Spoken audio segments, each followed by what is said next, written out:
কাউকে কিছু জানানোর দরকার নেই, ব্যাস এই তো। বাহ, খুব ভালো তো। আচ্ছা ছোট ভাই, তুমি নাকি তোমার বড়দা ভাইকে ছাড়া কোনো কাজ তো করতে পারো লাই, তাই এই বেলা আজ একজন বাইরের লোক এসে তোমাকে বললো আর তুমি নিজের বড়দা ভাইকে ভুলে গেলে কেনে? পায়েল, তোমারও একবারও ওনার কথাটা মনে পড়লো লাই? আরে বিনু, ইতনা বড়বড় কেন করছো বলো তো? কই ক্রিস তো কিছু বলছে না। মামিজি, ওর তো এটাই স্বভাব, সবসময় তো এটাই করে থাকে, নেগেটিভ কথাবার্তা বলে, জানো না তুমি? প্লিজ বেবি, আমায় কথা বলতে দাও। আচ্ছা আমরা কি সবাই এখানে দাঁড়িয়ে ওয়েট করবো, সেলিব্রেটটা করবো না? আরে চলো চলো তাড়াতাড়ি সবাই রেডি হয়ে আছি, চলো। ছোট বৌমা, তোমার মনে আছে তোমার বউ ভাতের দিন আমি তোমার চুলটা বেঁধে দিয়েছিলাম? আজকেও আমি তোমার চুল বেঁধে দেবো। হ্যাঁ ছোট বৌদি, আজকে কিন্তু তোমাকে একদম নতুন বউয়ের মতো সাজতে হবে। কি যে বলছেন না মা। চলো তো। আরে কি চলো না, চুলটা বেঁধে দেবো তো ভালো করে, চলো চলো।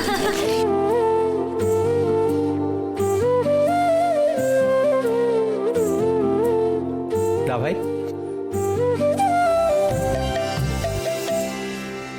সো সরি, আসলে আমি না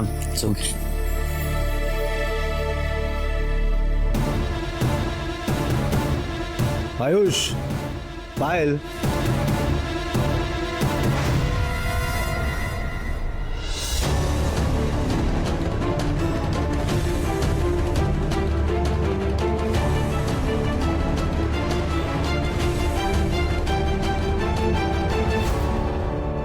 হে মাধব, ছোট ভাইয়ের পায়েলকে তো এই ছেলেটি পুরোপুরি বস্ত করে রেখেছে কেনে। সে যেমনটা বলছে ওরা ঠিক তেমনটা কাজ করছে।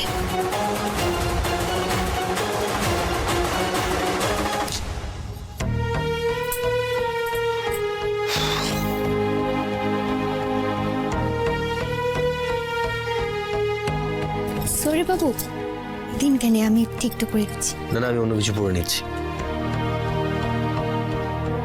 দিনলা আমার বললাম না না। দেখেন সৌরে বাবু, অন্য কিছু পড়লে কি আপনার মনটা ঠিক হয়ে যাবে কেনে? আমি জানি কেনে সৌরে বাবু, আপনার খুব কষ্টটা হচ্ছে, তাই না? না না, কোনো কষ্ট নেই। কিসে কষ্ট? আমার কাছ থেকে লুকিয়ে আর কি হবে কেন? আমি খুব ভালো করে বুঝতে পারছি আপনার ভাই বোনদের উপরে আপনার অভিমানটা হয়েছে।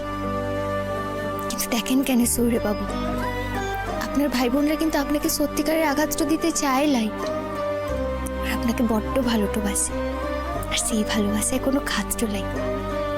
তবে এবার আমাদের একটা কথা বুঝতে হবে, ওরা তো বড় হচ্ছে, ওদের নিজেদের কিছু চিন্তাধারা সৃষ্টি হচ্ছে, হয়তো সবসময় সব কথা আমাদের লাই বলতে পারে। এইটুকু স্বাধীনতা তো আমাদের তাদের দিতেই হবে, তাই না? আচ্ছা ঠিক আছে, তুমি এসো, আমি নিচে যাচ্ছি। এসো।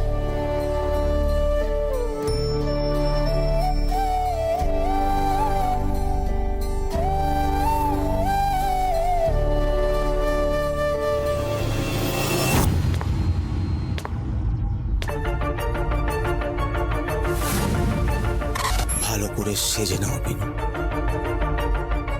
ভালো করে সেজে নাও, কারণ আমিও সাজাচ্ছি মরণ ফাঁদ।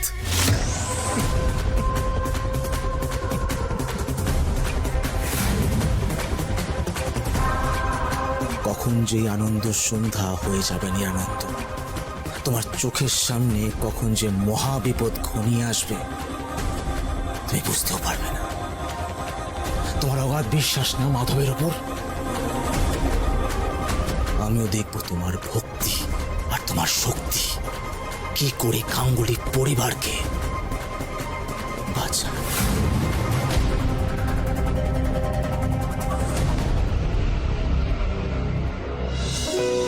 ও মা, কি সুন্দর হয়েছে কেকটা।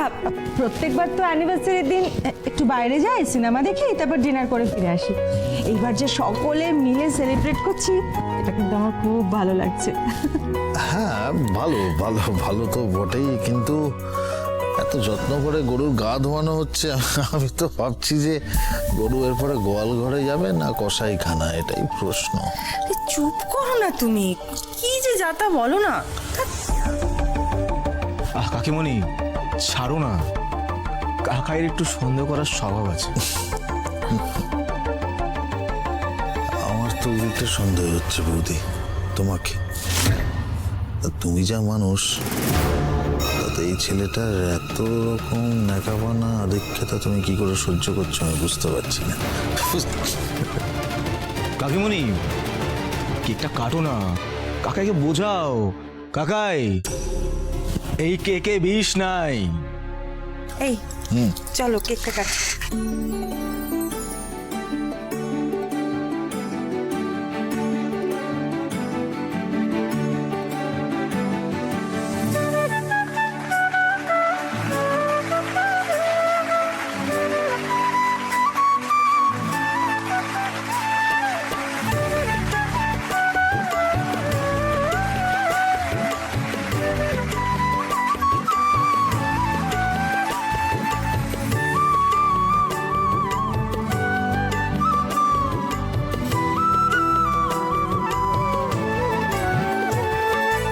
ক্রিস, মা, এটা তুমি কি করছো? আরে ওকে আগে কর্ণদাকে খাওয়াও। কর্ণদা ছাড়া তো এই সারপ্রাইজটাই এক্সিকিউট হয়ে উঠতো না। এ নাও।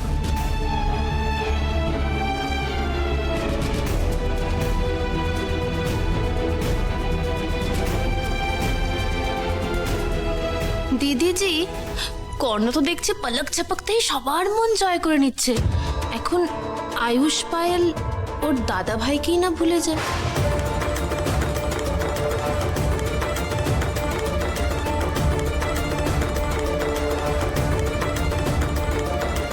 সরি বাবা।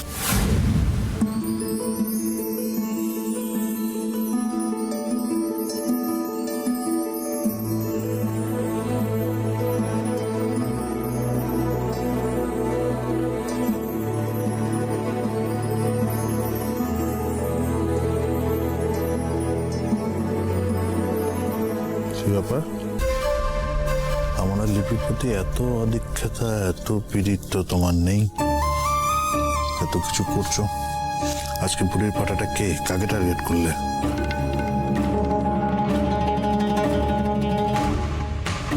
বুড়ির পাটাটা কে বললে না?